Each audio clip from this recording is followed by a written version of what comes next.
ওই বাবা কি পরি দেখতে পাচ্ছিস না? ওই কোথায় যাচ্ছিস? আবে তুই এখানে? আচ্ছা তাহলে তুমি আমার রান্না করার লোক। তোমার মতো বাবা কি পরির এখানে আমি কাজ করতে পারবো না। তোমার এখানে কাজ করলে আমি মারা যাব।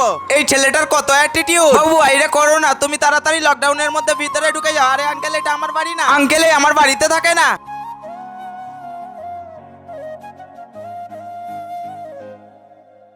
তুমি তোমার বেকার আওয়াজটা বন্ধ করো। কি বললে তুমি? আরে ঘুমাবার সময় কেউ কি গান করে? গানটা একটুও ভালো লাগছে না। এটা আমার বাড়ি, আমার যখন যা ইচ্ছে তখন করবো। আমি গান করবোই। তুমি আমাকে থামাবার কে?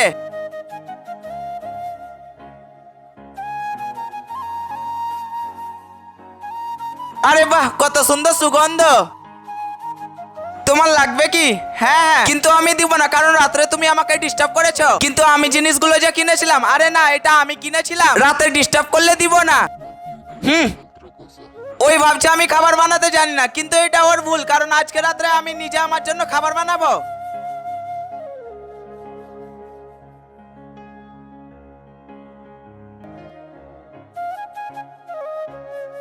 আমরা কি টিভি দেখতে দেখতে খাবার খেতে পারি? আমি বাবা কি পরির মতো খাবার খাই না। ওই ফ্রিজে আমি একটাই তরমুজ রেখেছিলাম, তুমি ওটা একাই কেন খেয়ে নিলে? আমি তোমার জন্য তরমুজ একটু বাঁচিয়ে রেখেছি। তুমি কত বদমাস, তুমি একাই খেয়ে নিলে। আরে এটা কি? ওই তো আমার জন্য তরমুজ বানিয়ে রেখেছে। মনে হয় প্রিন্স আমাকে ভালোবাসে। আমি তো পাগল হয়ে যাব। আমার মেয়ে এতদিন ধরে এই বাড়িতে কিভাবে ছিল? আমরা করোনার জন্য আমরা আসতে পারিনি।